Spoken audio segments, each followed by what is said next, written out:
У нас сегодня очередная смена состава. Вначале немного я расскажу вам и введу некоторые, не знаю, если не понятие, да, уже началось. Вот. А затем Елена Михайловна Кардачева расскажет про выбор. Собственно, сегодня мы продолжаем вот эту тему и линию, да, откуда берутся данные, что они из себя представляют, и что нам про них нужно помнить. Да. И я вот включила. И я хочу, и сегодня мы будем дальше говорить о работе с данными в статистических, ну, то есть возможности работы с данными в статистических закономерностях, статистических вероятностных закономерностях и так далее.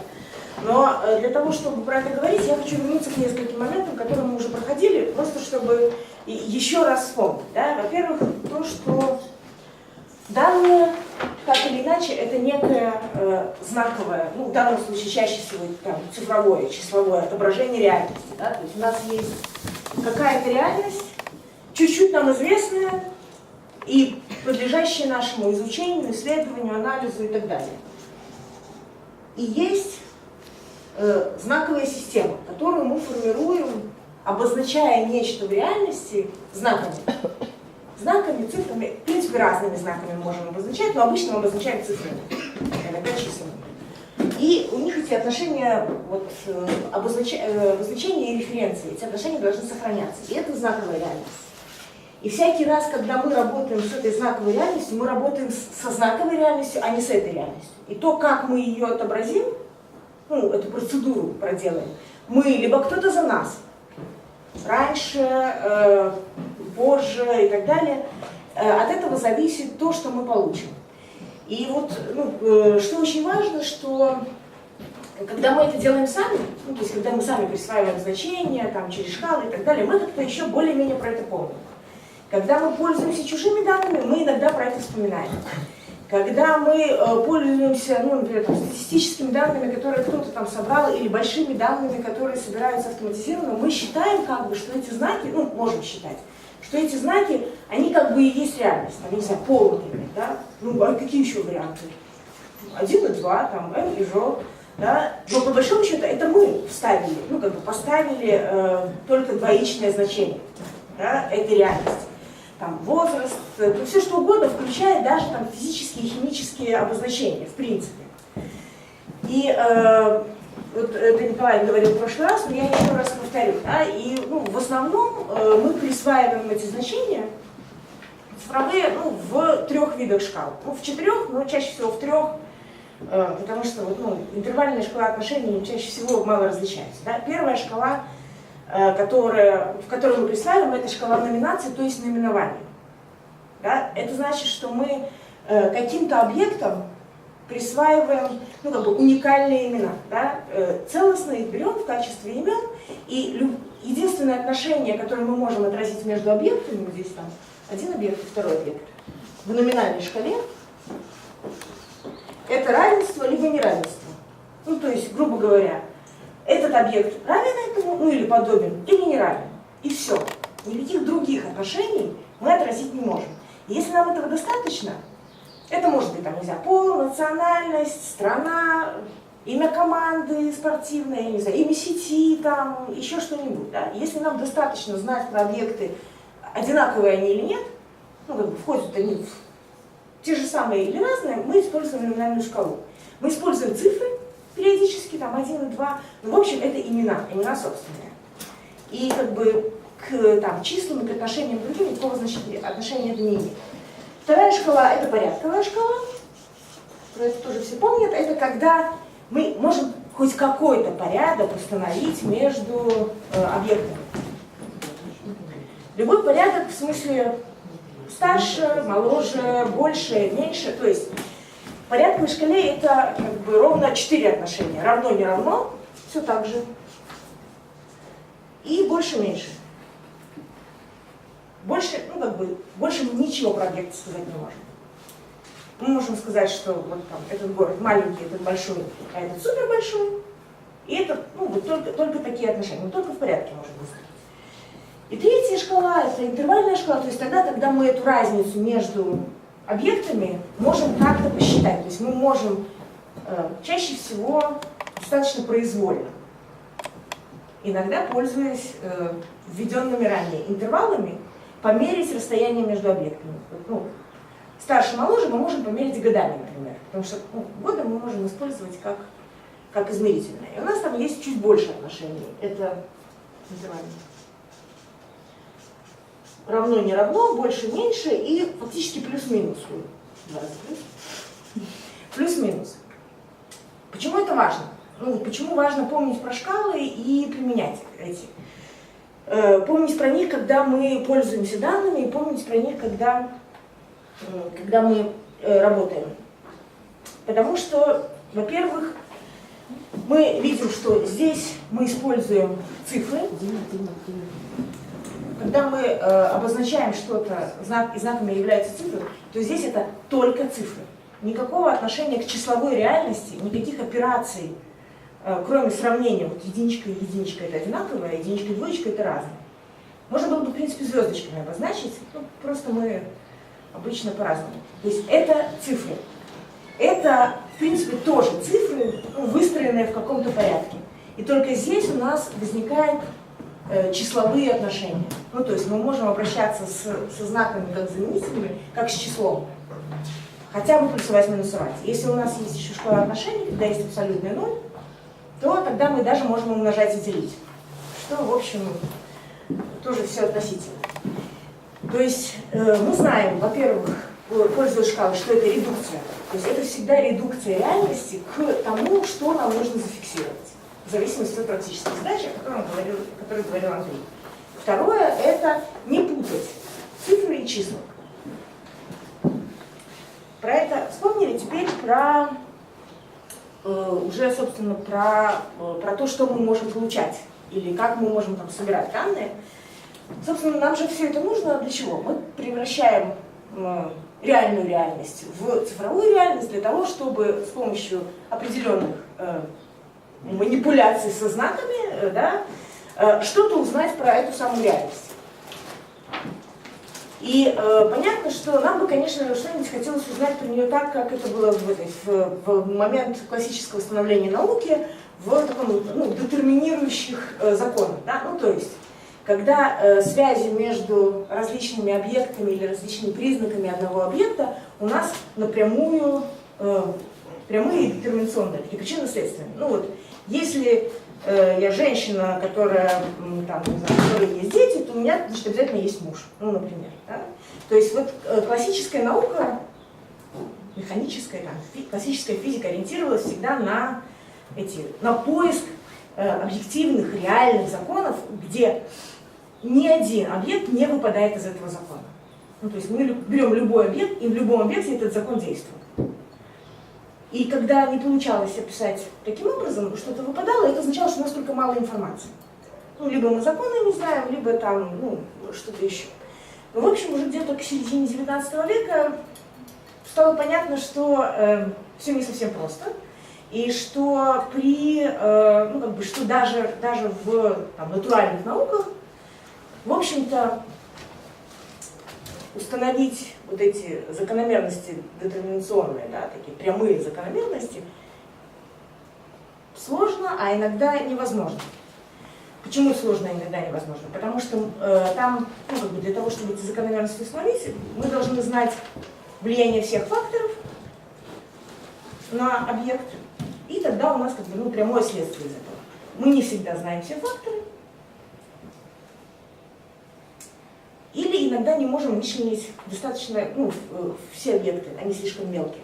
Ну и там возникает вот эта вся история появления потом, которая вылилась в квантовую физику. Да? И вот уже в натуральных науках начинается введение вот этих не детерминационных, а стохастических или там вероятностных, или еще называют их статистически вероятностные законы. То есть это другого типа законы.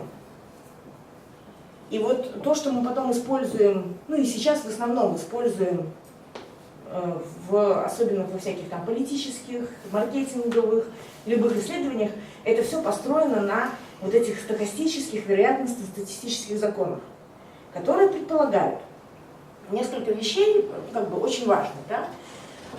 Они предполагают, что поведение объекта может быть случайным. Не закономерным, но случайным. Ну, то есть, вот закономерно это когда этот мячик кидаешь, и он точно вниз полетит. Ну, то есть что-нибудь из окна кинуть, что бы ты ни кинул, все полетит вниз. Варианты, что полетит вверх, ну, практически нет. И это там детерминационные законы. Если мы не можем изучить, ну вот я говорю, у нас там не хватает знания всех факторов, или в случае объектов, которые, допустим, обладают свободой воли, ну, человек, или там что-нибудь, что мы не можем, опять же, понять, как оно действует, да, у него возникает вот случайный эффект. Да? И на основе вот представления о случайности возникает вся вот эта там, теория вероятности и построена на ней статистика.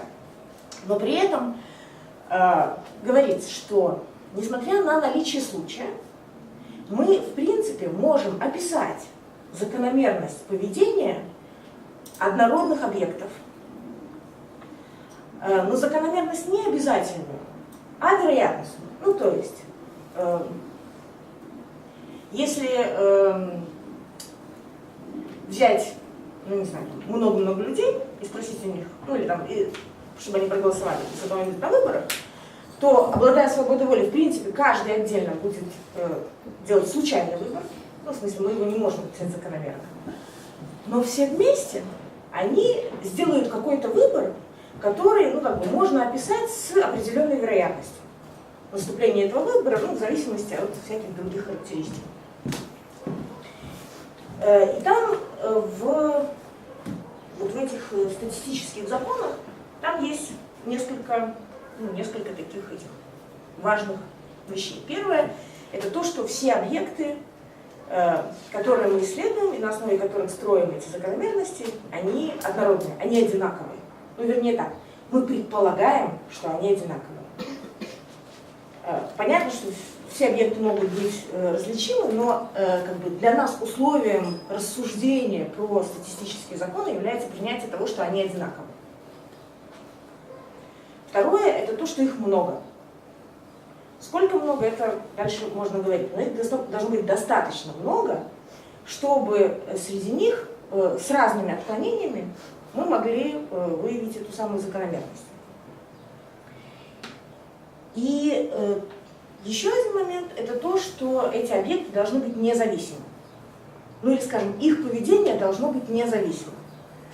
Ну вот, например, если мы там берем яблоки, да, много-много яблок, и нам нужно определить, ну не знаю, количество красных и зеленых, да, то от того, красное или зеленое одно яблоко, никак не зависит красное или зеленое второе яблоко. Чем больше мы яблок возьмем, тем с большей вероятностью мы скажем, что, ну я не знаю, там 40% из них будут красные и там 60% зеленые. Да. И во всяких там социальных, политических науках, когда мы говорим про человеков, понятно, что полной независимости вот этих объектов или там событий или признаков нет. Но мы принимаем, что эти объекты независимы. И это еще одно принятие. Я сейчас запишу, то есть это условие или допущение, наше собственное допущение с тем, чтобы работать. То есть это то, что объекты однородные,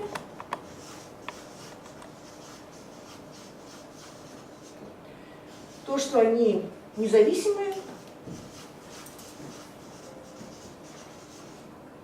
то, что их много, достаточно много. И, ну, собственно говоря, все. На основании изучения свойств большого количества объектов, независимых и однородных, мы можем делать какие-то выводы. Но делать выводы мы в статистических законах, в отличие от детерминационных, можем не про один конкретный объект, а про всю совокупность. То есть мы можем говорить только про характеристику всей совокупности объектов, которые мы изучаем. Вот если в детерминационных законах мы говорим, что вот там именно эта кружка соответствии со всеми остальными кружками, полетит именно вниз, если ее кинуть в окошко, то в статистических законах по поводу конкретного объекта мы ничего сказать не можем.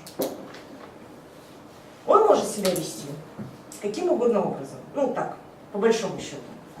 Мы можем говорить только, что с определенной долей вероятности этот объект, входящий в эту совокупность, или объекты, входящие в эту совокупность, будут себя вести вот так, ну или вот так. Или там часть из них будет вести себя так, а другая часть будет вести вот так.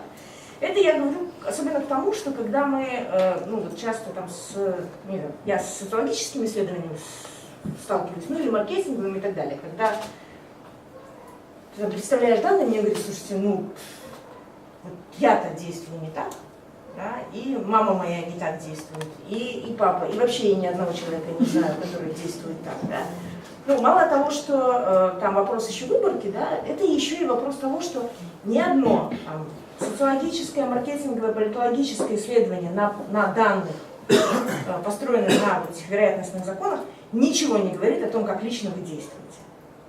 Мама, папа, сосед и все остальные. Вообще ничего. Оно говорит только о совокупности объектов целиком. Насколько я помню, вообще во всяких этих социальных науках, это где-то в 1933 году, да, Гэллоп первый раз, в общем, использовал эту историю про статистические законы. До этого никто там, в социальных науках не пытался описать общественные явления статистически. Через вероятностные законы нет. Кто? Кетле, по-моему, во Франции очень сильно возились. Гэллоп просто применил это к массовым опросам. К массовым опросам, да. Ну, к массовым опросам, да, наверное, сбор статистических данных, да, но там тоже я не уверена, что они вероятностные эти самые использовали было. Но, вот, по крайней мере, вот этот бум потом использования статистических опросов, он в 1933 году возник. Да? И возник как раз вот, на основании того, что перенеслась вот эта из там, физики, из натуральных наук, да, идея статистических законов на человеческое поведение. И ну, за ним пришел этот бум, и достаточно часто и быстро забыли про все характеристики, которые ну, как бы мы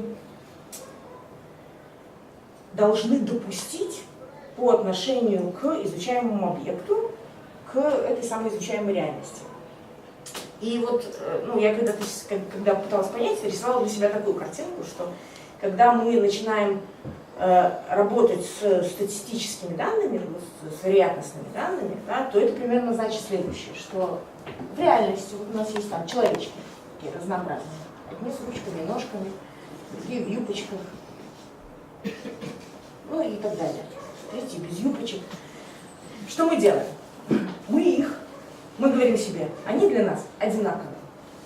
Никакого вот этого разнообразия, то есть мы их приравниваем и описываем через, ну, в данном случае я нарисовала 4 признака. Да? Разница у них только вот, может быть, в заданных мной характеристиках. И все. Во всем остальном они для меня приняты одинаково. Мы эти характеристики можем сколь угодно много увеличивать. Да, это могут быть такие сложные, больше кубики. Но кубики все равно одинаковые. То есть все, что мы не заложили в описание этих одинаковых людей, ну, все разнообразие, которое мы не заложили, не существует в данных. Все, что заложили, существует. И в этом смысле, когда у нас ну, что-то не так, или мы что-то там не можем объяснить, или то, ну, как бы одно из первых, ну, кроме ошибок подсчета и так далее, это мы вспоминаем, а что же мы, какие же мы признаки приписали, какого рода однородных субъектов мы задали. Потому что вполне возможно, что, ну, как бы, собственно, наши собственные представления об однородности не работают. Зачем нужно про это помнить? Ну, я уже сказала. Во-первых, нужно помнить, потому что когда мы интерпретируем или берем чьи-то данные, мы понимаем, что они должны восприниматься как однородные, независимые и большие. Второе, что нам дают статистические законы, это возможность работы с выборком. Ну, потому что раз нам нужны однородные, независимые и большие, вопрос только в величине. Сколько нам надо для того, чтобы узнать что-нибудь там про яблоки? Весь урожай рассмотреть. Или можно меньше, поскольку там у нас начинают действовать уже не детерминистские, а вероятностные законы, у нас возникает возможность в принципе работать с выборкой. А про выборку нам расскажет Лена, если ко мне нет вопросов.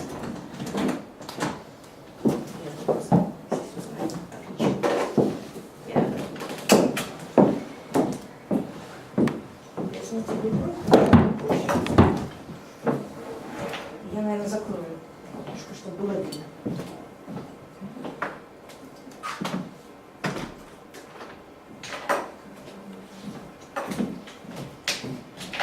Главный специалист по выборкам в этой стране.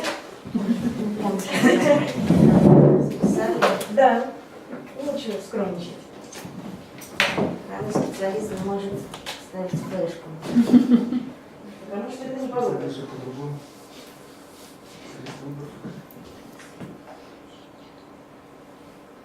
Мне кажется, так виднее будет. Ты включи свет. Нет, я думаю, что так. Может, второй он тоже выключить?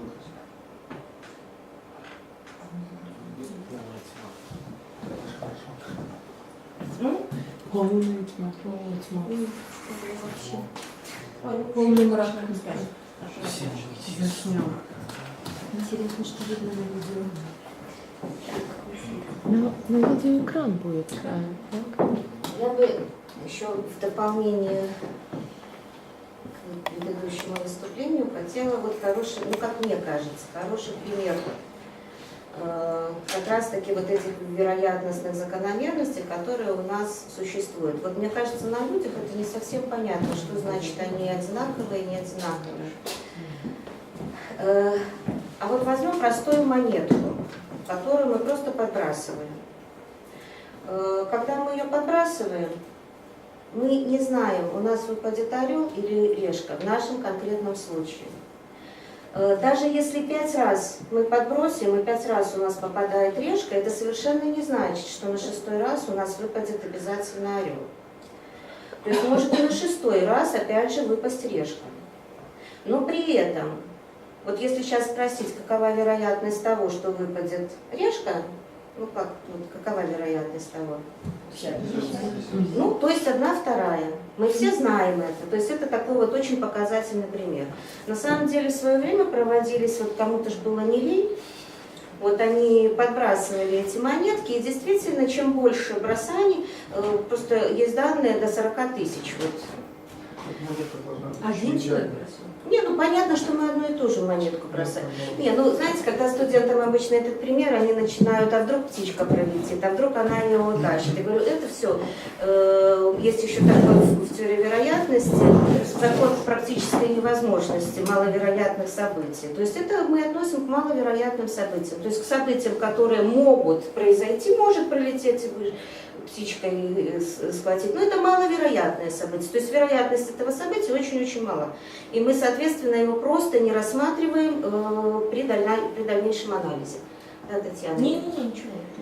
То есть вот тут как раз-таки вот эта закономерность вероятностная проявляется. То есть в одном единичном бросании мы не знаем, что произойдет. Хотя если мы точно рассчитаем силу броска, влажность воздуха, ну то есть зададим вот огромную-огромную формулу, если у нас это удастся, то вполне возможно мы когда-нибудь и сможем спрогнозировать все-таки, как же она упадет.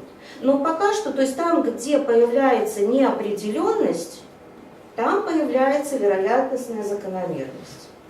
То есть тогда мы можем говорить о каких-то вероятностных методах. И вот прежде чем переходить к выборкам, ну, я не знаю, сколько тут, вот, я точно вижу 3 социологов, может еще тут социологов, 4. Понятно, что социологам про выборку читали много, дотошно. Не важно, это забывается. Ну, я думаю, что есть основные какие-то моменты, которые из головы не выветриваются. Знают ли остальные? Ну, давайте так, если будут возникать какие-то моменты, которые вы это знаете, вы говорите, пошли быстрее. Если вы что-то не знаете, вы говорите, стоп, останавливаемся, разбирались.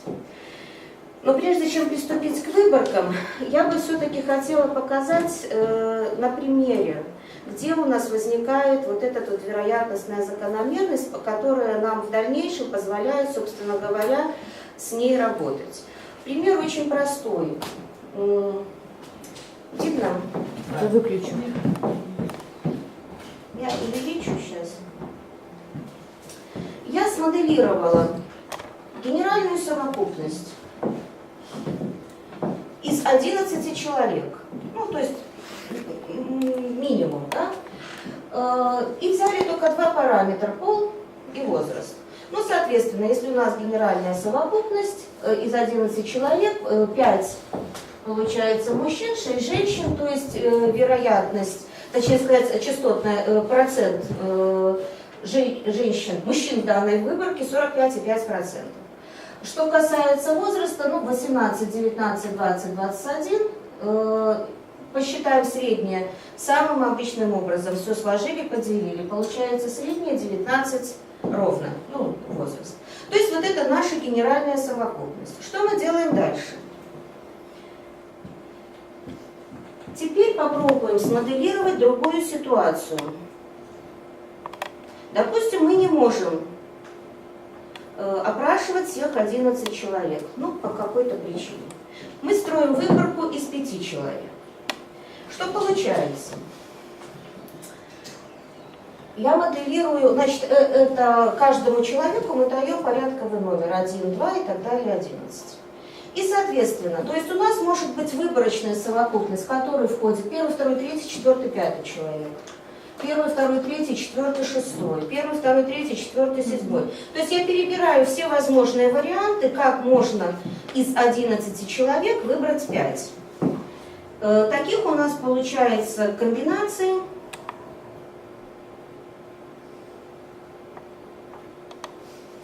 Много.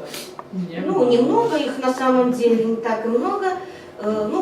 Минус одна строчка, которая была впереди, то есть получается 462 комбинации. То есть 462 различных способа, которыми мы можем извлечь 5 человек из 11. Что мы проделываем, ну, что я проделываю дальше?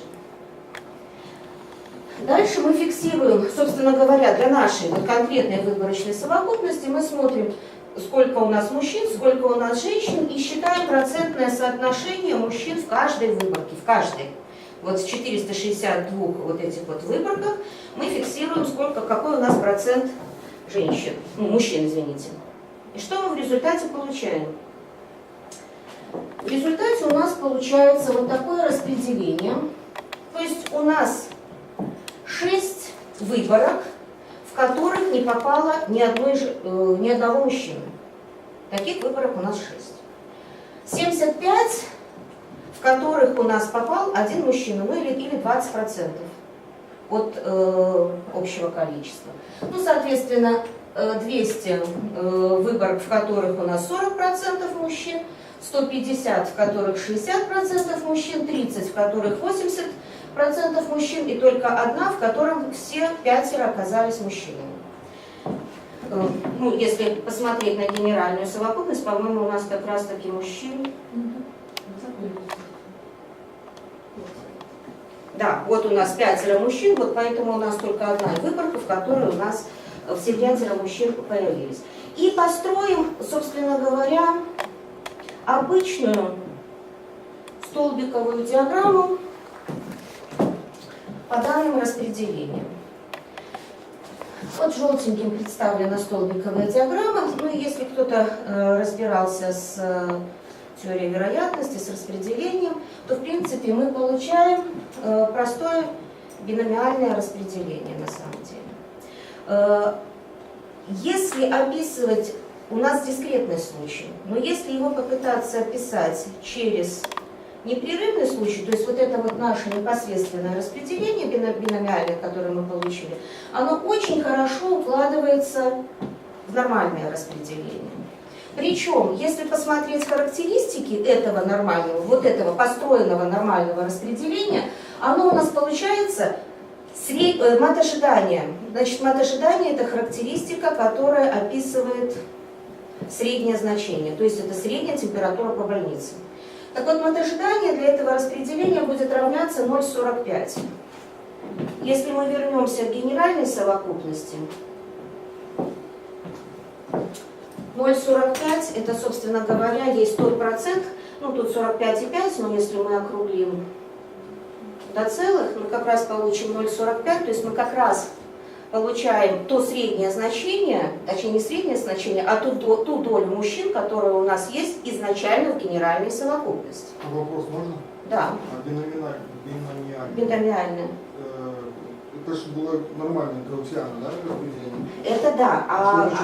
Оно вот когда Его идет... можно посчитать и через бином, который... Нет, у нас же идет дискретный случай, поэтому для дискретных характеристик считается, то есть биномиальное распределение это аналог нормального для дискретного варианта. Нормальное распределение это непрерывное в обязательном порядке. В данном случае у нас слишком маленькое количество народу, поэтому мы не можем говорить про непрерывность, то есть у нас однозначно идет дискретность. Что еще интересно? Что среднеквадратическое отклонение, значит, среднеквадратическое отклонение это, ой, говорю страшные вещи, это корень из дисперсии. Это разброс, а другими словами, это различие, которое существует. Если мат ожидания это средняя температура по больнице, то 36,6, да, то дисперсия будет показывать, что у кого-то 0, а у кого-то 42. То есть разброс температурный внутри вот этой выборки. Так вот, если мы смотрим на вот это различие, у нас получается, ну тут, наверное, вам не видно, 0,173. Собственно говоря, оно полностью совпадает. Вот я даже формулу записала. Средняя ошибка выборочной средней. То есть, опять же, получается, вот как раз таки в данном случае возникает вот эта закономерность. То есть, вроде бы мы делаем выборки, но эти все выборки в совокупности, когда они все целиком, они все подчиняются изначальному закону. На самом деле то же самое происходит и с возрастом. Та же самая ситуация. То есть берем эти 462 выборки, смотрим, какой у нас возраст, считаем среднее значение, опять же подсчитываем, исходя из этого среднего значения, вот у нас получается в 15 выборках средний возраст 18,4, 66 выборок 18,6 и так далее, и так далее, и так далее. И опять же у нас возникает точно такая же закономерность. То есть мы опять имеем распределение, нормальное распределение, которое бы описывало эти процессы. Но это же нормальное распределение выборов получается. Это, ну да, правильно, у нас 462 выборки, мы вот эти средненькие по каждой посчитали, то есть у нас получается, ну это кривая выборочного наблюдения, то есть по выборочным мы выстраиваем, да? Ну дальше, что у нас дальше происходит? Вот еще интересный момент. Вот когда появляется вот закономерность, то дальше уже с ней что-то можно делать на самом деле. То есть мы уже от какой-то случайности перешли к какой-то закономерности. И дальше мы с этой закономерностью можем как-то работать. А дальше... Так. Чуть-чуть, может быть, пояснить этот самый момент, вот как среднее отклонение, как оно считается. То есть такое ощущение, что не все как бы схватили. Я думаю, что здесь же дело не в том, как оно считается, а в том, что, в общем, оно совпадает, грубо говоря, да, в генеральной совокупности и в этой схеме выборок какие-то характеристики, ну, например, среднее и отклонение совпадают удивительным образом. Волшебным, я бы даже сказала. Ну, формулу, конечно, записать можно, но мне кажется, что потом дальше у нас пойдут отдельно какие-то пара которая, собственно говоря, будет направлена на эти страшные формулы, и нужно ли они сейчас, другой вопрос. Тут самое интересное следующее, что независимо от того, какая у нас шкала лежала исходная, мы все равно приходим, хотим мы этого или не хотим, мы все равно приходим к нормальному распределению. Вот у нас пол, да, это дихотомия, мужской, женский, тут, собственно говоря, кажется, ну что тут вообще, какое тут вообще распределение, да, и все равно мы приходим к нормальному. Возраст, шкала отношений, и все равно мы приходим к нормальному распределению. То есть каждый раз, какую бы шкалу мы ни взяли, мы каждый раз будем приходить к нормальному распределению. Тут еще один момент. Вот, допустим, с возрастом.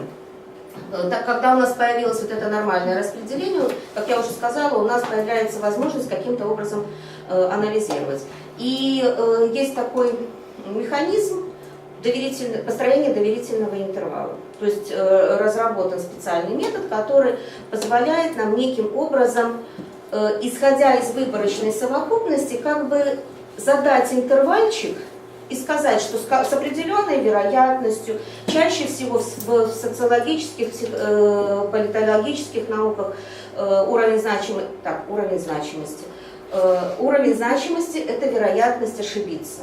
То есть то, что мы что-то скажем, а на самом деле это окажется неправильным.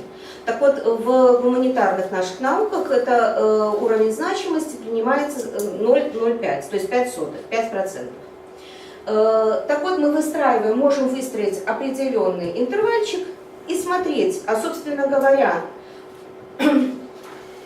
уже зная генеральную совокупность, мы можем посмотреть, попадаем ли мы, реальная наша выборочная совокупность, попадет ли она вот в этот построенный доверительный интервал или не попадет. Ну вот я рассчитывала, собственно говоря, вот этот вот уровень, ну, сам доверительный интервал для каждого выборочной совокупности. И потом точно так же посчитала, сколько же у нас совпало, сколько не совпало. То есть получается, что в 447 случаях, или 96,8%, мы действительно попадаем вот в заданный интервал. То есть среднее значение генеральной совокупности действительно попадает в наш интервал. И только вот 3,2% как бы оказывается вне этого интервала. Это говорит о чем? Что теория работает даже на таких вот маленьких выборках, как 11, ну, когда не выборках, а генеральная совокупность. Вот у нас генеральная 11 человек и 5 человек выборочная совокупность. То есть только в 3,2% я ошибаюсь. Ну, если вот рассмотреть все возможные выборочные совокупности. 3,2% это меньше, чем тот вот заданный уровень значимости, то есть задана вот эта граница, выше которой мы не имеем права подниматься. То есть получается меньше 3,5%. То есть это вот пример, как мы на практике как бы переходим на какие-то вероятностные, на какие-то вот эти стохастические закономерности. Напугало. Правильно я понимаю, что благодаря вот этой закономерности можно взять любых 5 человек из начальной выборки и исследовать их как всю совокупность? Да. Ну, то есть получается следующее, что мы всегда можем ошибиться. И на самом деле, проведя исследование, мы не знаем, на какую выборку мы попали. Поэтому мы постоянно оперируем вот этими вероятностными методами. То есть говорим, что мы утверждаем с какой-то вероятностью. То есть в 3,2% мы ошибемся. Причем ошибемся вообще по полной программе. Да. То есть, как бы, Что значит? смертельно. Нет, мы просто скажем про интервал, который мы не знаем, смертельно, не Ну, смертельно. вот если мы выбрали из генеральной совокупности всех мальчиков, то есть как бы и по поводу, ну, на основе их делаем суждение обо всех, то это будет полная ошибка, то есть как бы полное несоответствие выборе. Но мы строим доверительный интервал. Ну, скажем, мы задаемся вопросом, может ли эта совокупность размножаться? Как бы задаемся таким вопросом. Выбираем там 5 мальчиков. Это совсем другие вещи. Речь идет о том, что вот у нас в генеральной совокупности 45% мужчин. Да? 45%.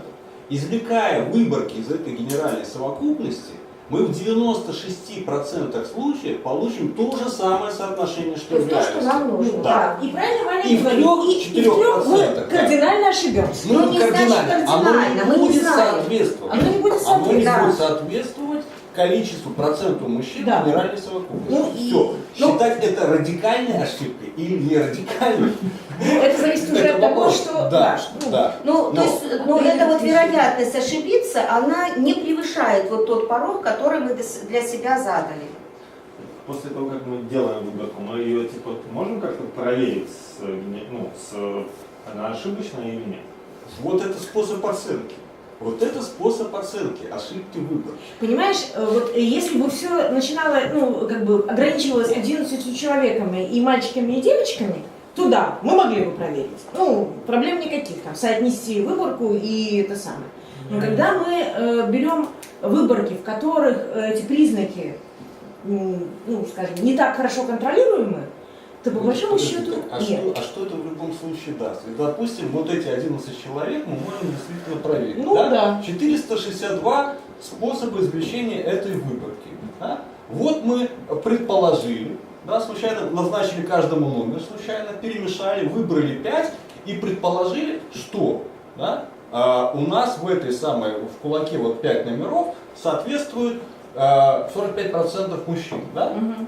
Потом открываем, опа, нет, Не суть. нет, все мужчины оказались. Да? Не, ну, То Иван есть говорит, это Иван мы говорит, проверим. Но если мы будем так бесконечное время извлекать вот эти самые выборки из этих 462, то в итоге получится именно 45% мужчин.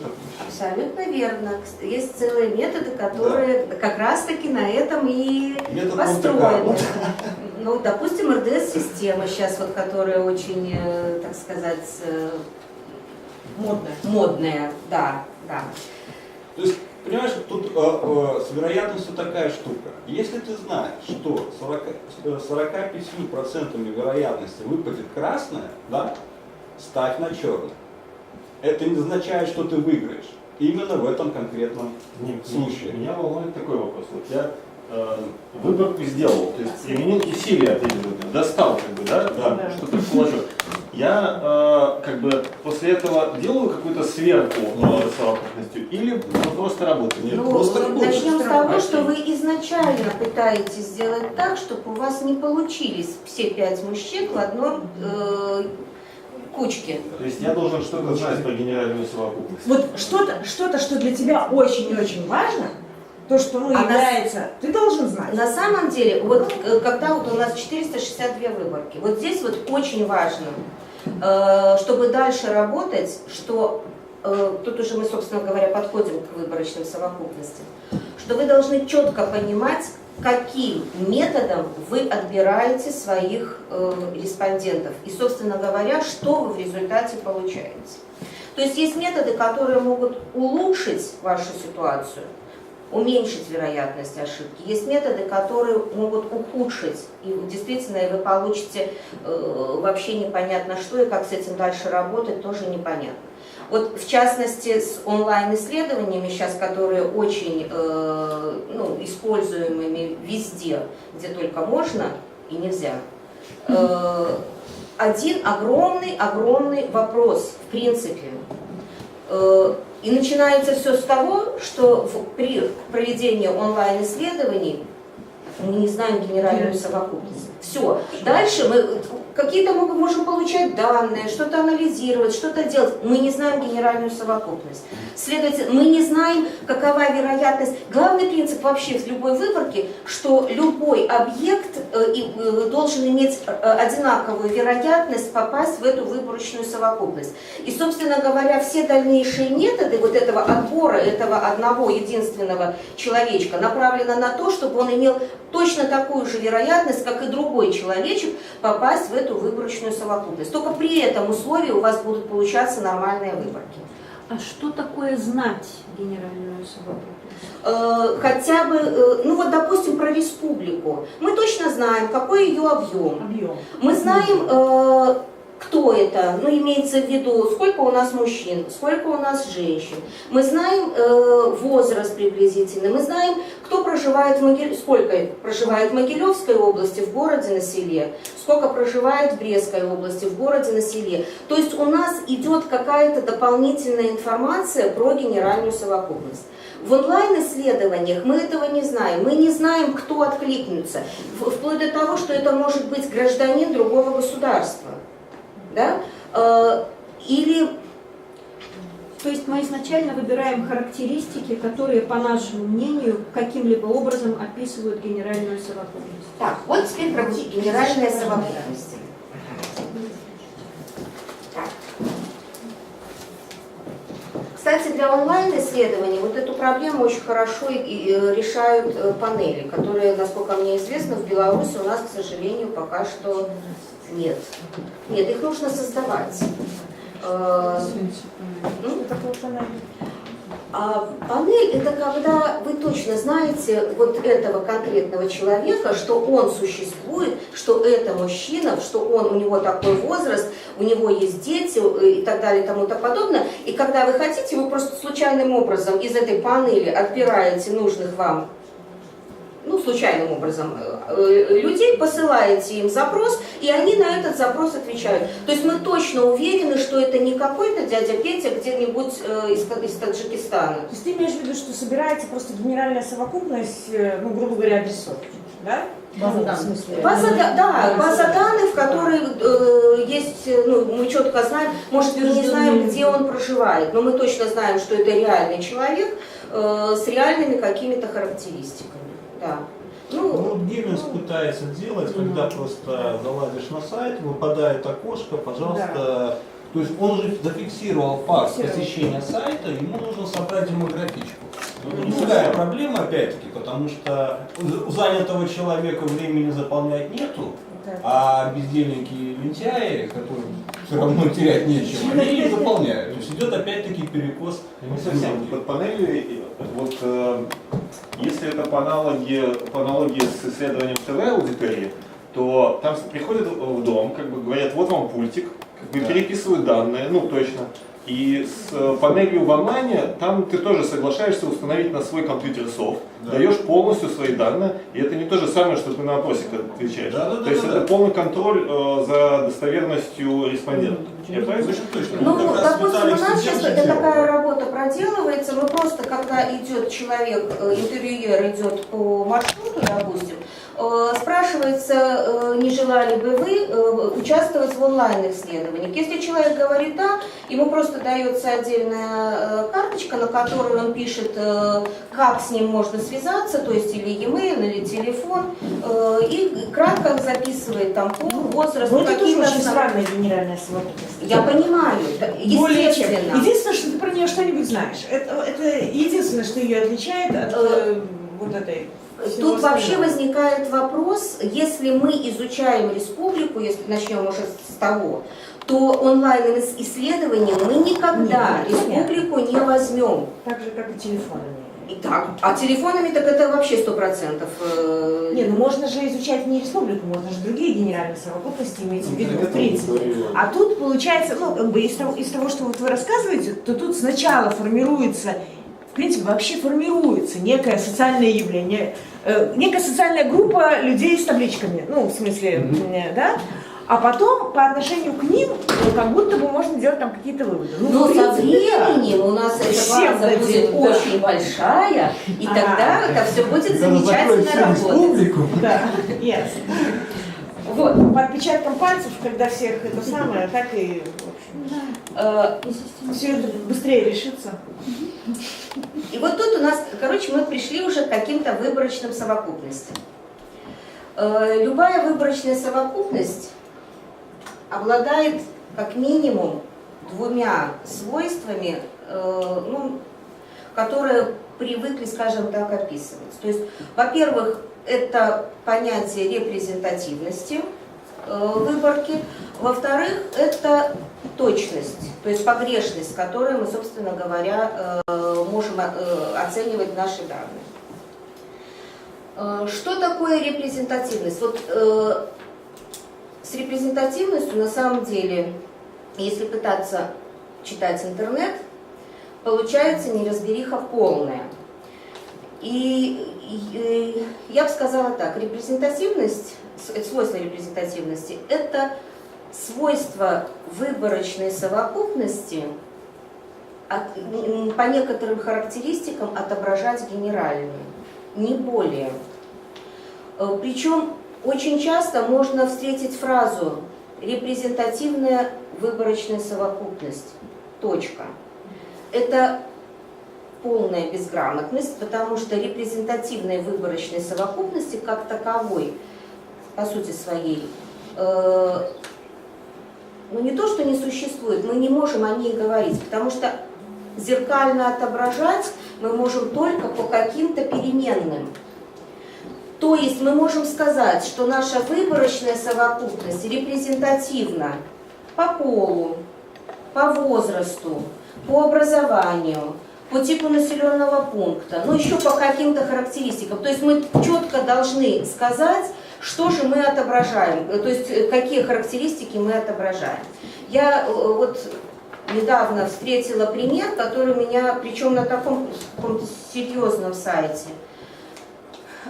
Если в вашей выборочной совокупности средний доход, допустим, 6 тысяч рублей, а реально 3 тысячи рублей, то значит у вас нерепрезентативная выборка.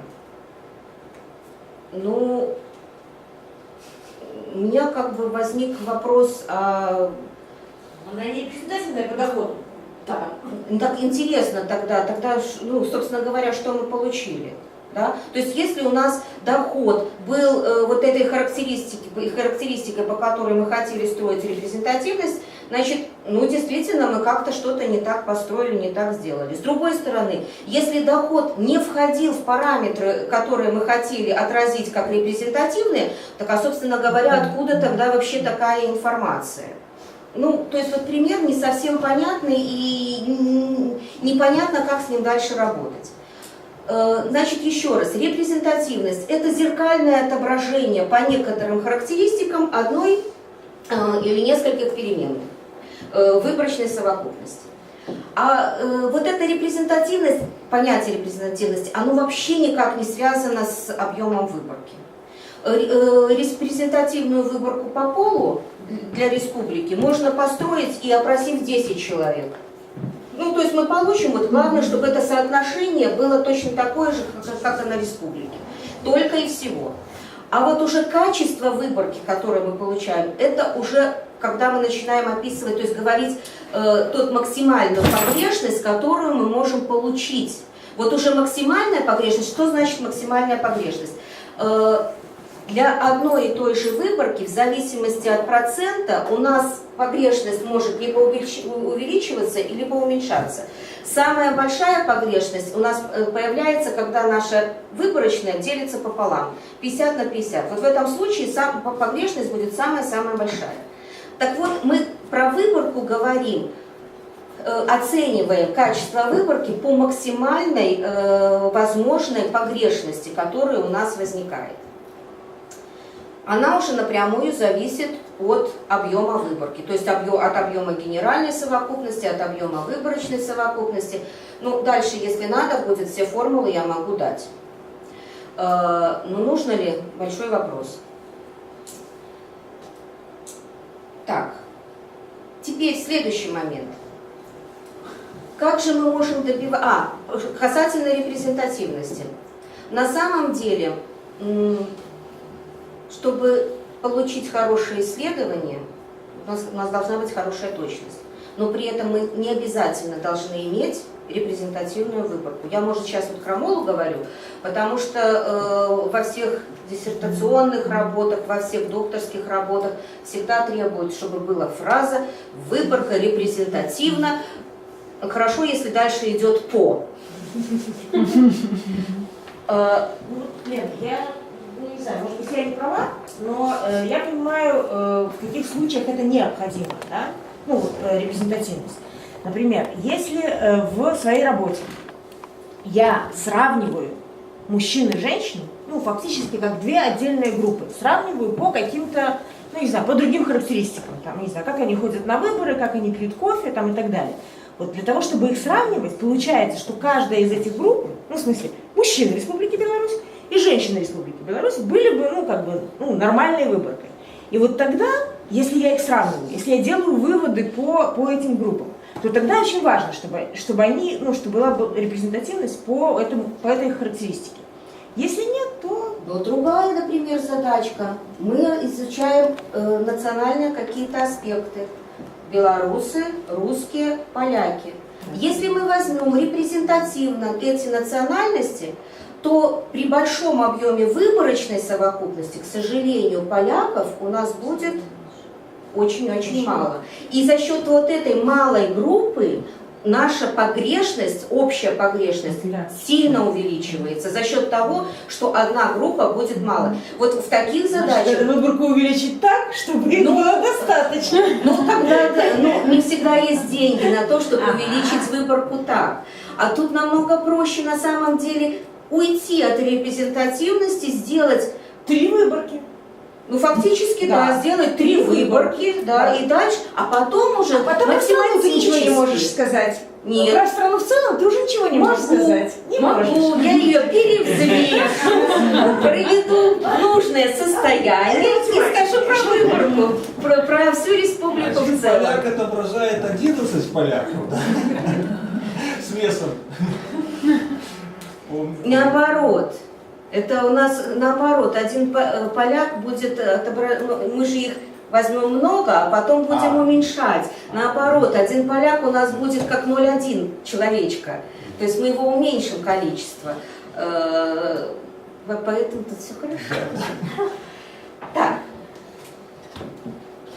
А все-таки тогда вот эта идея, зачем мы перевзвесили выборку, у нас она репрезентативна по полу, возрасту, образованию и региону, да? Но сами по себе эти данные ничего не представляют. Мы же спрашиваем у людей какое-то мнение, тот же самый доход, и надеемся, что вот если у нас репрезентативно по этим 4 критериям, этот ответ будет также репрезентативен или каким-то образом отражать ситуацию в реальности. Но на самом деле мы предполагаем, что вот эти характеристики, которые мы ставим за основу для репрезентативности, что как раз-таки они и являются, то есть как раз-таки они и влияют на те характеристики, которые мы изучаем. Что, допустим, в Могилевской области у нас доход, там, не хочу обидеть Могилевскую область, чуть-чуть поменьше, там в Брестской чуть-чуть побольше. Допустим, я не знаю статистики, то есть я так вот наобум сказала. Естественно, мы должны предполагать, чаще всего как раз-таки мы исходим из такого предположения, что влияет. Место жительства, то есть где человек проживает, в какой области, в каком населенном пункте, в городе или на селе. И, собственно говоря, его основные характеристики, которые мы можем взять элементарно с Госкомстата. Пол, возраст, образование. Хотя, вот, допустим, у нас недавно было исследование, где в качестве репрезентативного признака у нас выступал тип семьи. То есть мы брали специально данные по типу семьи и выстраивали выборочную совокупность, исходя из типа семьи. Там 5 разных градаций было. То есть все зависит от задач, которые ставятся перед исследователем. Я правильно понимаю? То есть мы сначала хотим понять, что нас интересует в этой самой реальности, потом пытаемся найти критерии, которые влияют на этот показатель. И зафиксировать. Да, и потом уже по этим критериям делаем репрезентативную выборку. Или не репрезентативную. Или, как получится обычно, да? Потом все равно перевзвесим. Потом перевзвесим, да. На самом деле есть целое направление планирования эксперимента, которое, собственно говоря, и занимается вот такими вот вопросами. То есть как спланировать эксперимент таким образом, чтобы он максимально отвечал на поставленные вопросы с минимальными затратами и с минимальной погрешностью. То есть это целая наука, достаточно интересная. Так. Если возвращаться возвращаться все-таки. Значит, мы с вами решили, что выборочная совокупность нам нужна. Без выборки мы никуда не денемся.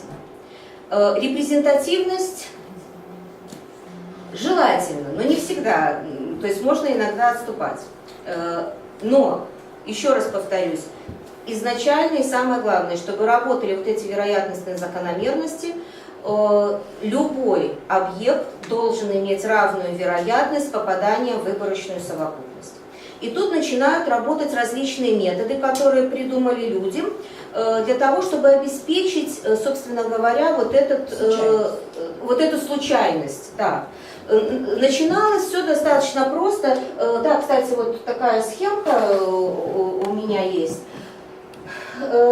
Методы отбора единиц наблюдения. На самом деле существует 3 больших направления.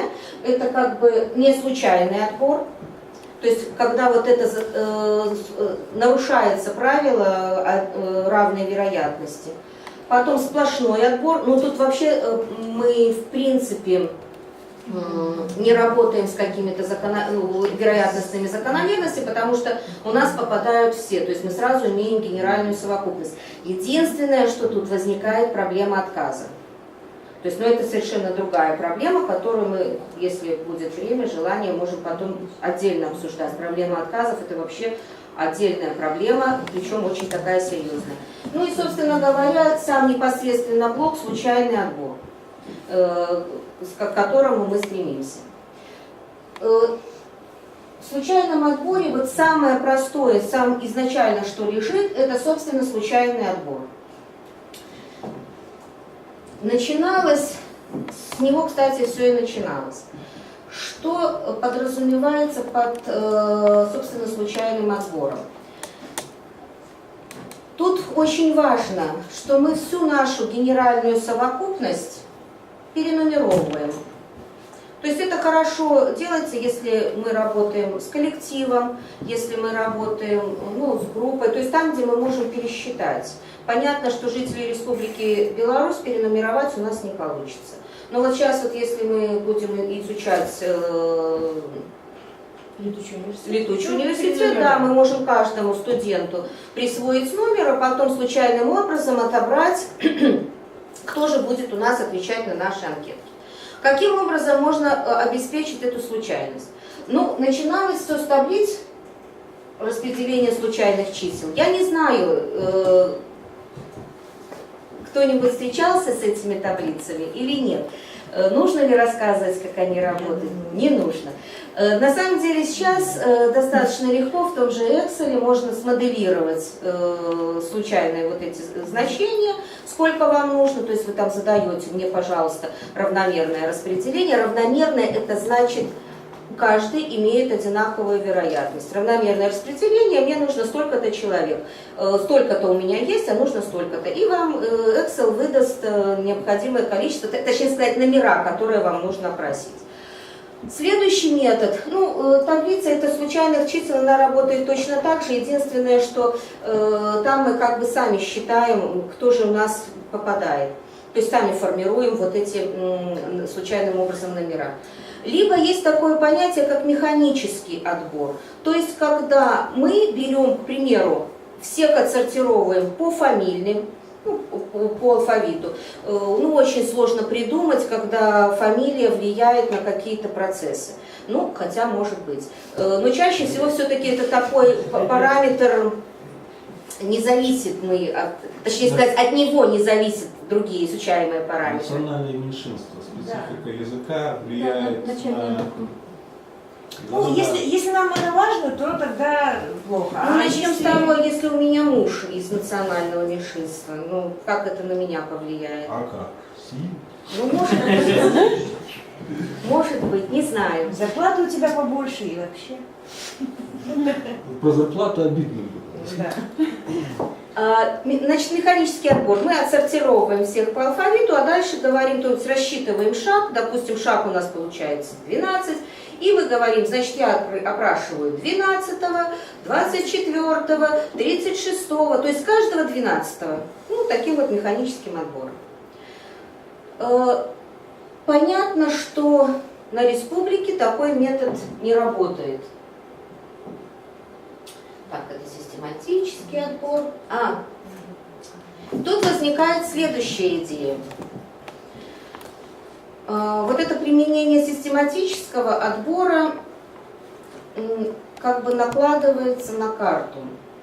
То есть мы предполагаем, что мы будем идти по какому-то адресу и заходить в конкретную квартиру, ну и опрашивать какого-то конкретного человека. И возникает определенный шаг. То есть с шагом мы должны зайти в каждую какую-то квартиру. Ну, допустим, для Минска чаще всего шаг 50. Ну, то есть тут как бы список имен заменяется на список квартир. Квартир. Да. Ну вот, допустим, у нас случайным образом в нашу выборочную совокупность попала Маяковского. Да? Вот мы становимся, точнее сказать, не мы, а интервьюер, становится на начало Маяковского. Первый дом, который он видит, это 8-й. Первая квартира, в которую он заходит, извините, это 140, это количество квартир в доме. Да? И, допустим, мы его посылаем с шагом 30. Вот он заходит в 5-ю, 35-ю, 65-ю, 95-ю, 125-ю. Все, следующая квартира уже превышает 140, то есть больше у нас нет. Следовательно, он должен перейти в следующий дом, но не переходя улицу, то есть мы идем по одной стороне улицы Маяковского. Переходим в следующий дом.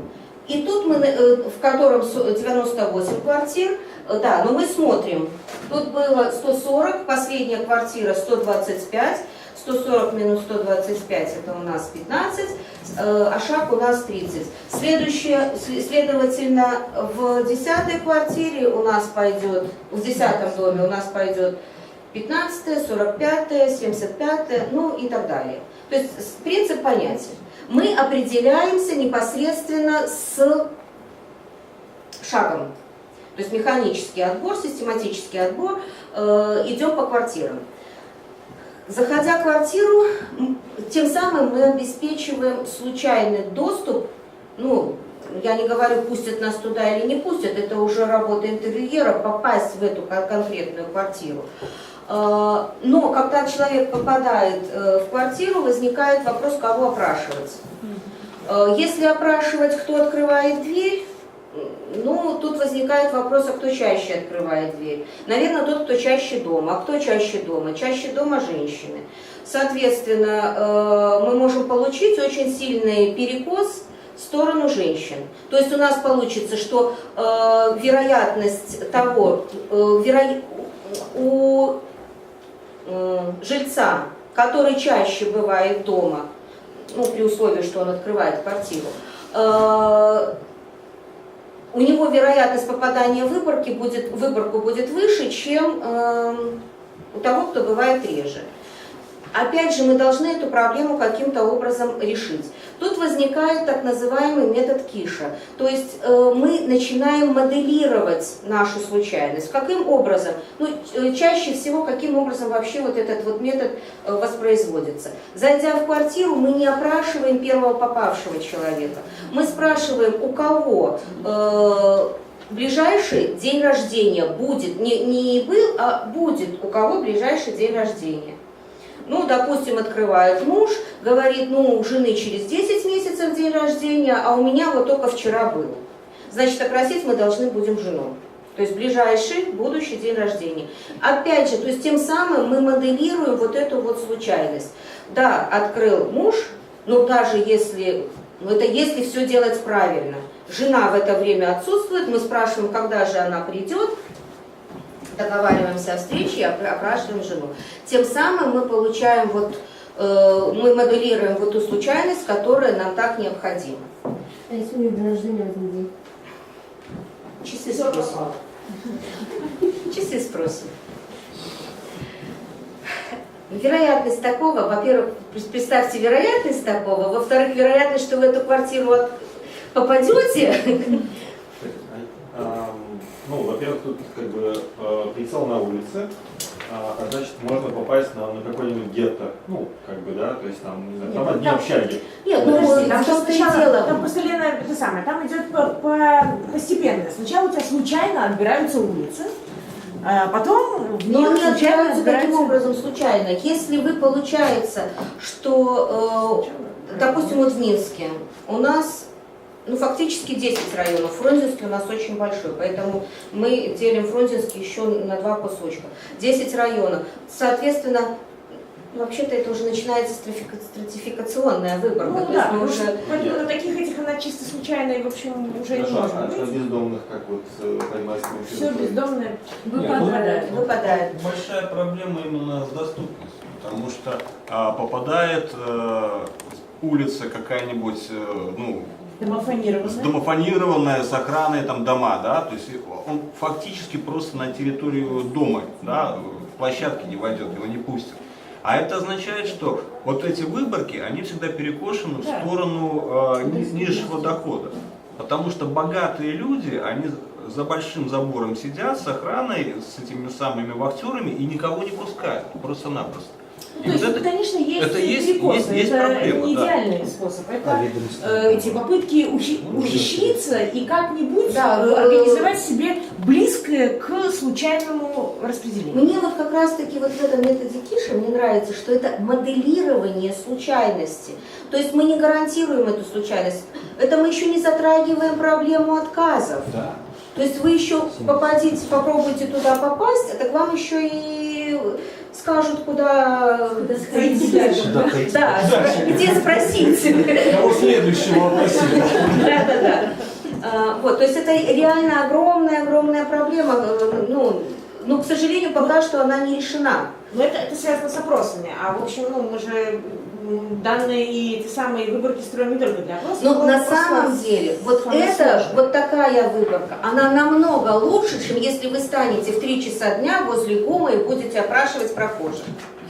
То есть вот это точно, уж лучше вот так, ну, чем возле ГУМа. Мы оцениваем не правоту свою собственную, а вероятность собственной ошибки. Если мы оцениваем ситуацию с ГУМом, то там вероятность ошибки будет очень высокая. А здесь вот мы знаем, что ошибка будет, но она ниже, поменьше. Да. Этим и довольствуемся малым. Но мы начинаем дальше конструировать. То есть вот то, что я сейчас говорила, это все касательно, ну как бы так, прямых методов. Вот мы просто в лоб пытаемся решить существующую проблему.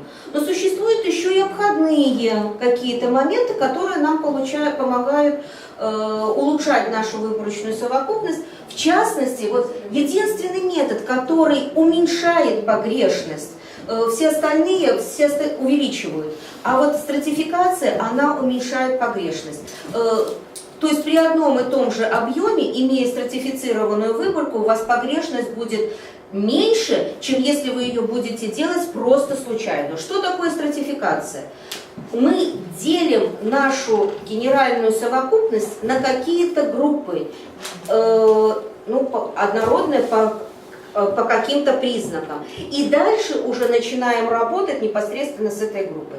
Вот, например, у нас республика. Естественная стратификация, которая сразу возникает, это по областям. Мы сразу взяли, поделили республику на области. Уже легче. Дальше, в этих областях у нас множество городов.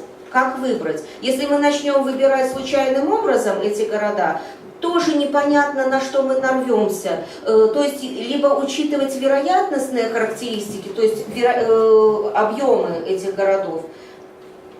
Да, но смотрите, что получается. Вот когда мы берем все города, у нас доля маленьких городов очень большая. И тут появляется опять же естественная стратификация по зонам. То есть у нас есть крупный город, точнее сказать областной центр, это наш город Минск, плюс областные центры. Это все города, в которых больше 200... Минск мы вообще выделяем 7-м регионом, да, забыла. Областные центры, это у них у всех численность населения больше 250 тысяч. То есть это отдельное. Да. Прошу прощения, вот я опрашивал, к примеру, людей с инвалидностью вот этой специфической категории. Я обнаружил то, что вот при опросе этих людей многие негативные тенденции, они вот на таких изолированных группах выглядят еще ярче, чем в общем. А вы изучали что? Ну, проблемы взаимодействия людей с инвалидностью и работниками социальной сферы. И... Ну, так это ваша целевая аудитория, то Да. есть это как раз-таки, ну, понятно, смысл опрашивать не инвалидов по поводу... Нет, но я на них увидел, что вот характерные для нашего традиционного общества социальные предрассудки и такая некая, что ли, ну, почти кастовость социальная, она у людей с инвалидностью, она еще ярче выражена. Мы сейчас про интерпретации. Скорее, а не про построение выборов. Ну, в данном случае Ну, да. что делается? Перенос с одной генеральной совокупности людей с инвалидностью переносится на совсем другую генеральную Сравнивается, совокупность. да, с... Сравнивается несравнимое. Это у тебя гипотеза такая есть теперь, что генеральная совокупность будет она, менее стереотипизирована. Да, менее стереотипизирована по отношению к выявленным стереотипам людей с инвалидностью.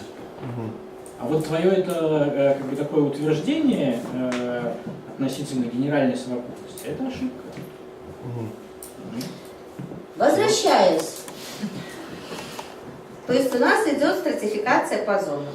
Областные центры, крупные города, средние города. Потом идет самая большая у нас 4-я зона, это районные центры.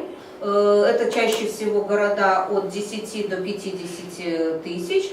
И, собственно говоря, 5-я маленькая, это меньше 10 тысяч. Все, что малые города и городские поселки, меньше 10 тысяч.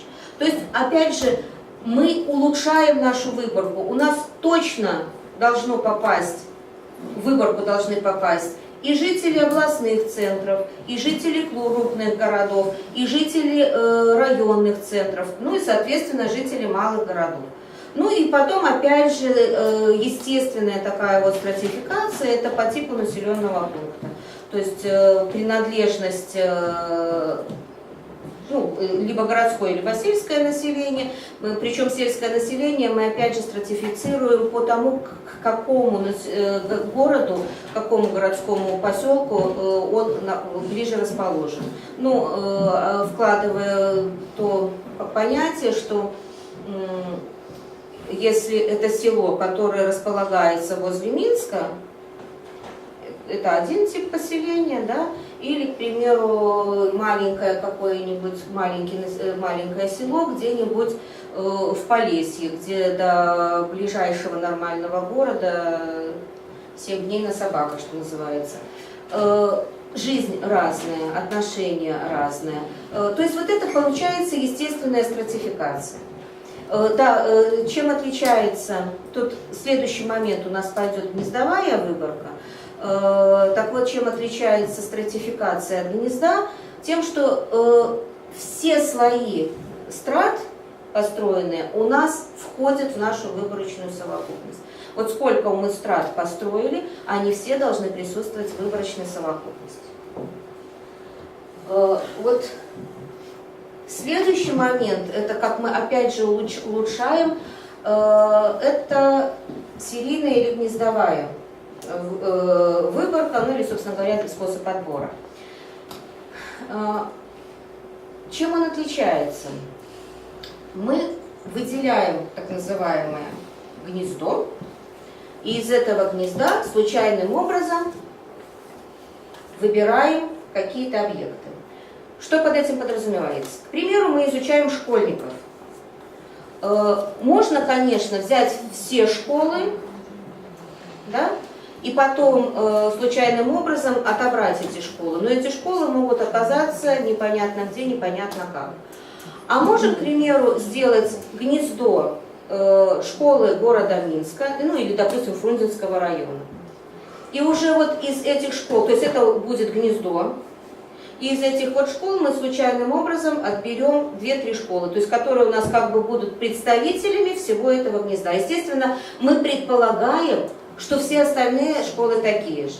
Ну, если вдаваться в подробности, то, конечно, у нас на более высоком уровне пойдет стратификация по школам, ну, по типам средних учебных заведений. То есть у нас будет отдельно страта гимназии, у нас будет отдельно страта лицеи, у нас будет отдельная страта средние школы и отдельная страта базовые школы.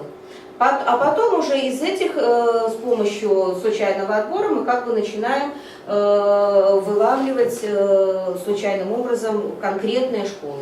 Придя в конкретную школу, нам не обязательно опрашивать все классы.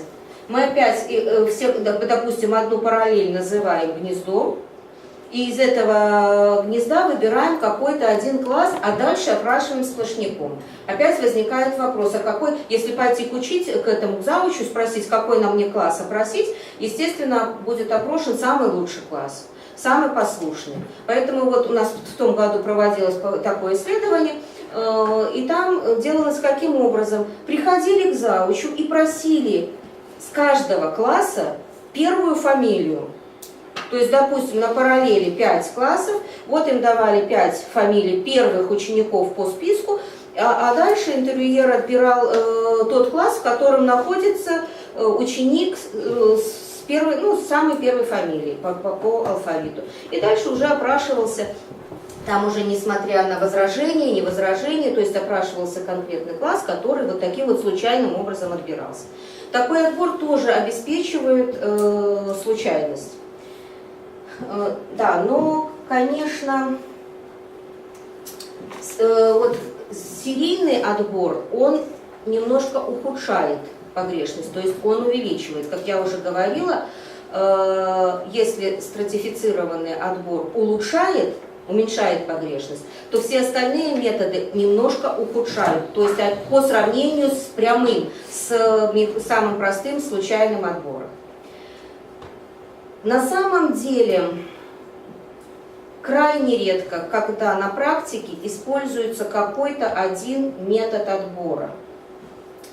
Практически всегда это получается многоступенчатая выборка. Причем на каждой ступеньке мы отбираем тот метод отбора, который нам подходит. К примеру, мы рассмотрим на республике какие-то стандартные вещи. Ну, мониторинговые, там, ну, общая картинка по республике.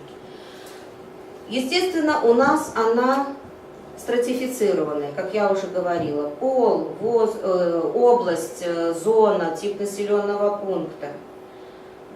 Затем она у нас, когда мы пришли в город и выбрали улицу, то фактически это у нас гнездовая выборка. То есть мы не на каждую улицу будем ходить, а мы из общего массива отобрали какие-то конкретные. То есть у нас это гнездовой отбор.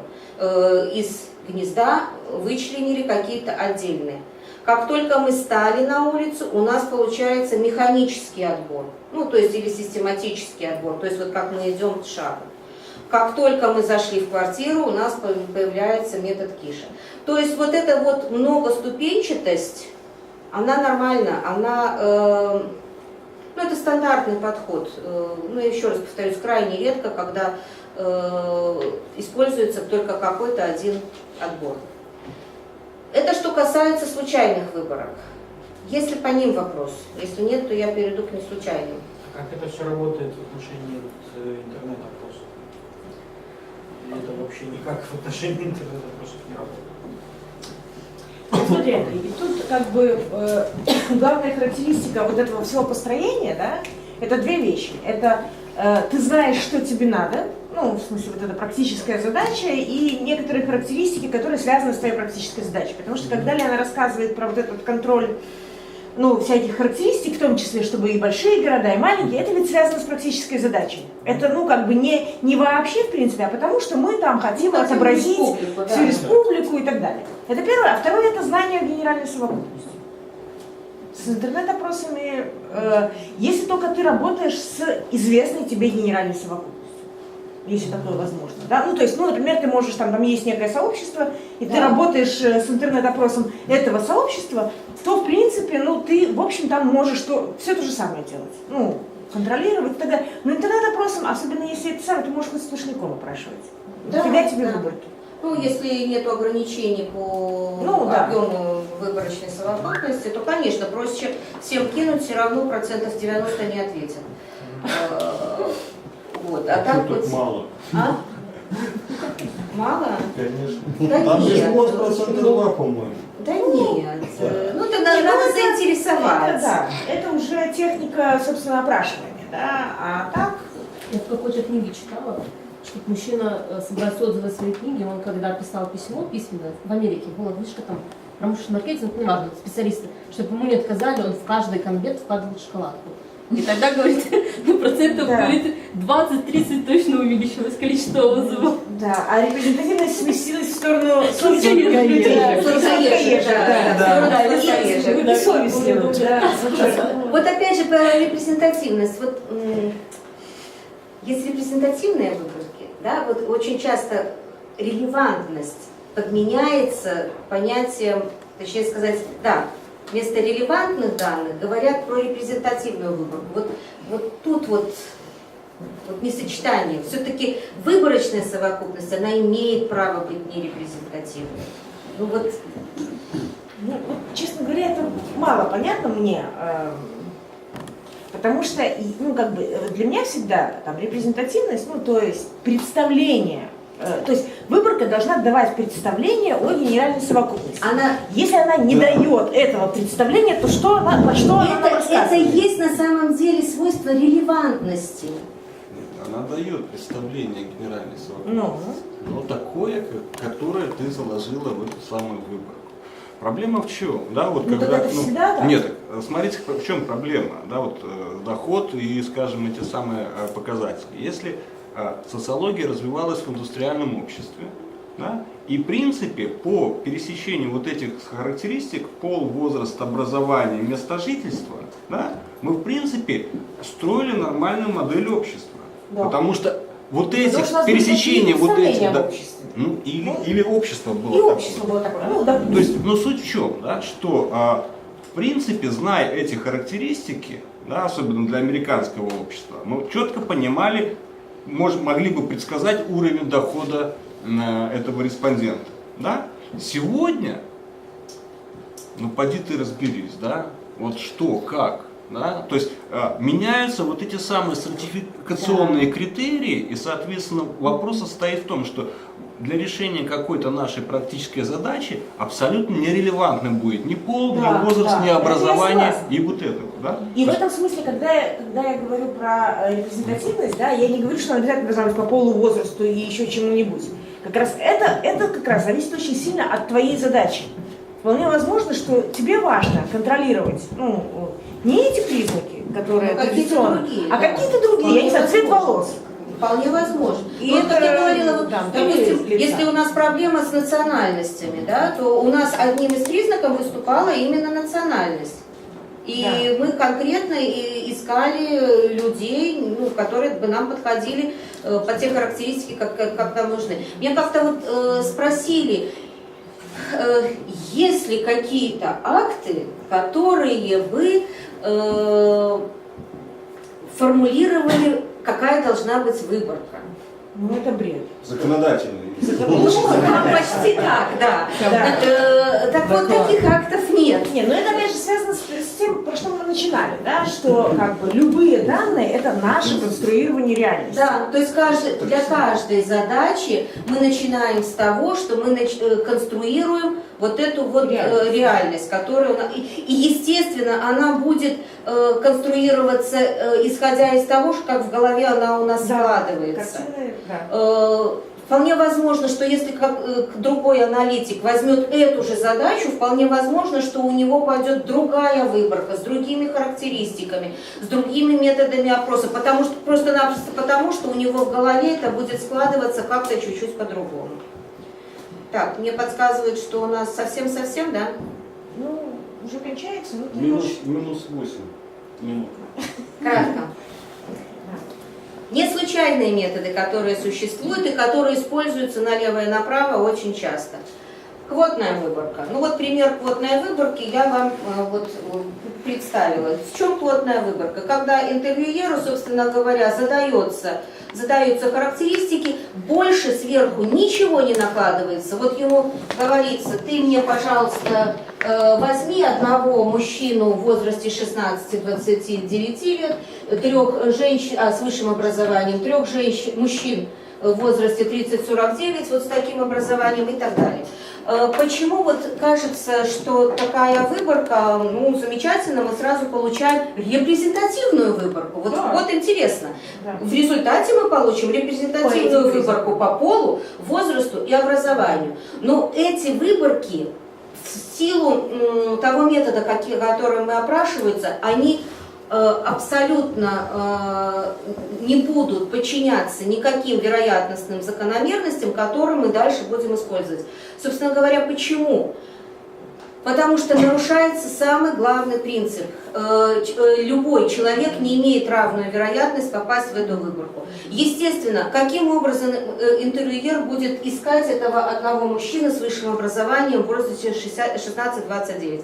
Естественно, в своем окружении. То есть, если этого мужчины нет в его окружении, вероятность попасть в эту выборку крайне-крайне мала. То есть, мы не дали интервьюеру механизм, которым бы он случайным образом мог этого человека И вычленить. хуже того, что если у него нету в окружении, он скажет своему брату: слышь, вот, говорит, заполни, а я уже проставлю. Ну, на самом деле это можно и других это можно и при методах. других методах. То есть мы не берем в данном случае вот эти вот, как Нарисовать. говорится, когда рисуются на коленках. Такие варианты мы как бы вообще не рассматриваем, потому что это, таких интервьюеров нужно сразу вот в черный список и больше с ними не работать. Так, и вот еще, что я хотела еще про один метод. Метод снежного кома. На самом деле метод очень хороший. В чем он заключается? Этот метод, он работает с малодоступными выборками. То есть, когда простым проходом, допустим, по территории мы не можем набрать вот эту выборочную совокупность. Ну, допустим, вот даже, я сейчас не говорю про труднодоступные, допустим, там, людей с девиантным поведением, да. Коллекционеры монет. Коллекционеры монет или даже те же поляки. То есть, если мы сейчас выйдем на улицу и пойдем... Просто не на ту улицу выходишь. Мы хотим больше на улице, будете Ну так, а мы же хотим белорусских поляков взять. Самым важным больше. В данном случае нам помогает метод снежного кома. Каким он образом работает? Хорошо, давайте вот коллекционеров монет. Мы выходим на одного коллекционера, опрашиваем его, а потом говорим: дай нам, пожалуйста, своих... С кем меняешься? Да, друзей своих. И он нам дает этот списочек, и, собственно говоря, и вот так вот от одного к другому мы набираем такой объем, который надо. Этот метод, он тоже относится к неслучайным. Понятно, что когда мы идем от человека к человеку, вполне возможно появляется, хотя правило 7 пожатий еще никто не отменял, но все равно может возникнуть некоторое сообщество, которое изолировано, то есть на выход на которого мы не получаем. За счет этого у нас получается не совсем случайный отбор. Но вот то, что вот про метод, который я сказала перед этим, РДС-система, то есть если мы на метод снежного кома сверху накладываем РДС-систему, у нас появляется сразу случайность. То есть это опять идет моделирование случайности. А РДС-система — это как анекдот номер 13? Да, это что такое? Извините. Следующих серий. Об этом в другой раз. Если в 2 словах, очень кратко.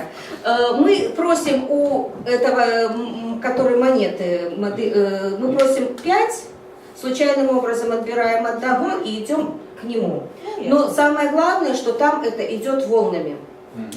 И каждый раз мы фиксируем волну.